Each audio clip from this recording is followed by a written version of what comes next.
They laughed when she fell in Lumara. They watched her lose everything, without mercy, without shame. They called her weak, weak, cursed, nothing worth saving. But something was listening. On the night they tried to wipe her out completely, the air shift her name was Amara. She spoke only when necessary, worked harder than anyone around her in Lumara, and asked for nothing. Even so, peace never stayed with her. After losing her parents, she was taken in by her aunt, Myra, a woman whose voice was sharp, whose kindness was measured, and whose patience ran thin whenever Amara was near. In that house in Lumara, warmth was rare. Every task given to Amara came with pressure. Every mistake, no matter how small, was met with blame. Mira's son, Taro, made things worse. He watched closely, waited for faults, and turned them into reasons to punish her. If something went wrong, it was Amara's fault. If something went right, it was never because of her. Day after day, she carried more than her share. Long hours, heavy work, silence in place of defense. And still, she endured, because deep within her, there was a feeling she could not explain. Not fear, not hope, something else, something quiet, something waiting. One evening, a traveler arrived in Lumara. He carried little, spoke less, and observed more than anyone expected. His presence unsettled the air, as though he noticed things others chose to ignore. When his eyes met Amara, he did not look away. He studied her, quietly, carefully, then spoke in a low voice. She carries a mark. The words lingered, but no one welcomed them. Myra dismissed him with a wave of her hand. Taro laughed, turning the moment into another reason to mock her. The traveler said nothing more, but before he left, his gaze returned to Amara, as if he understood something she did not. That night in Lumara, sleep refused to come. The air felt different, heavier, stiller. Then the wind moved, soft at first, then steady, brushing against the walls, slipping through the silence. And within it, something followed. A whisper. Not loud, not clear, but close enough to be felt. Amara held her breath, because for the first time, the strange feeling inside her answered back. Days passed in Lumara, and tension settled like a storm waiting to break. Then, without warning, it did. Something valuable was missing. No search, no questions. The blame landed on Amara before her name was even called. Mira's voice rose first, sharp, certain. Taro followed, louder, harsher. Turning accusation into judgment, Amara tried to speak, but her words found no space. Every attempt to explain was cut short. Every breath she took seemed to deepen their anger. The room closed in on her, not with walls, but with rejection. What began as suspicion quickly became certainty in their eyes, and certainty became punishment.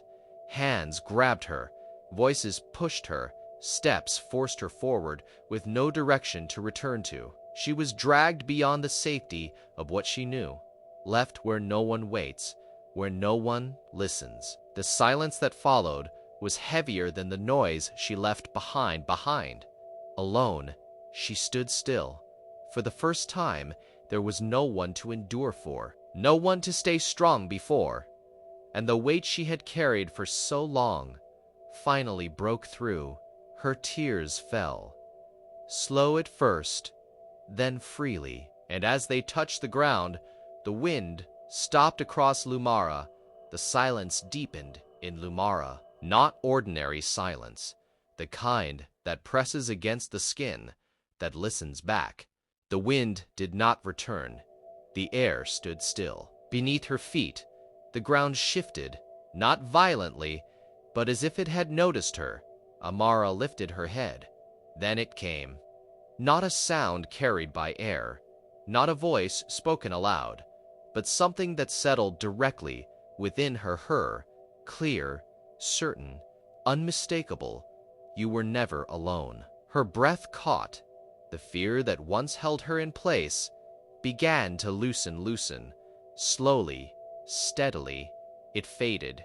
In its place, a calm she had never known. The strange feeling she had carried all her life, no longer distant, no longer quiet, rose to the surface.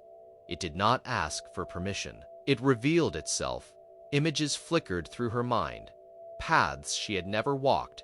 Voices she had never met. Strength that did not begin with her, yet lived within her.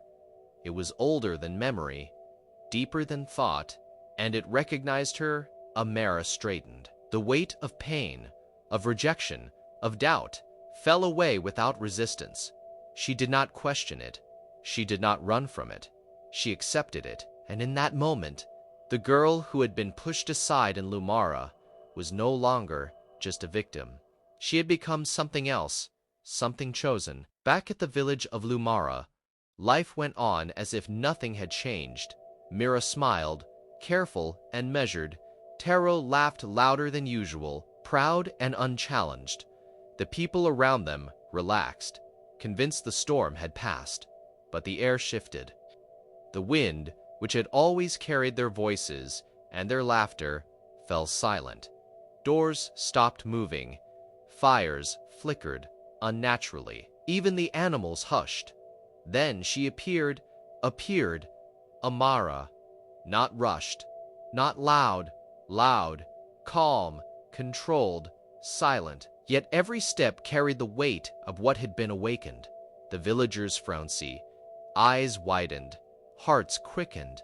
No one spoke, and when they tried, the words failed. Mira's smile faltered. Taro's laughter caught in his throat, and slowly the truth began to surface. Every lie they had told, every accusation made without proof, every betrayal they had buried, it unfolded without force. No screams, no battle, no weapon was drawn. Yet the power had shifted completely. The ones who once ruled through fear now trembled beneath its presence. Justice did not strike, it simply returned. And those who had sought to destroy found themselves undone. Amara did not speak, she did not shout, she did not strike. She simply turned, her presence enough to hold Lumara in stillness. Mira sank to her knees, understanding, too late, the weight of what she had done. Taro could not meet her eyes, his laughter forever silenced by the truth he had ignored. The villagers watched, helpless. Guilt settled on them like a shadow, heavier than any punishment Amara could have delivered. Power, she showed them, was not measured by destruction. It was measured by the control to withhold it. And in that silence, the lesson was clear. Those who harm others carry the consequences within themselves. The girl they had tried to break in Lumara had risen, not with anger, not with violence, but with the quiet authority of someone who could not be undone. If you were in Amara's place in Lumara, would you forgive them or let them live with what they have done? What would you choose? Think carefully and share your answer in the comments, because this is only one story, and many more are waiting, each carrying its own lessons and powers.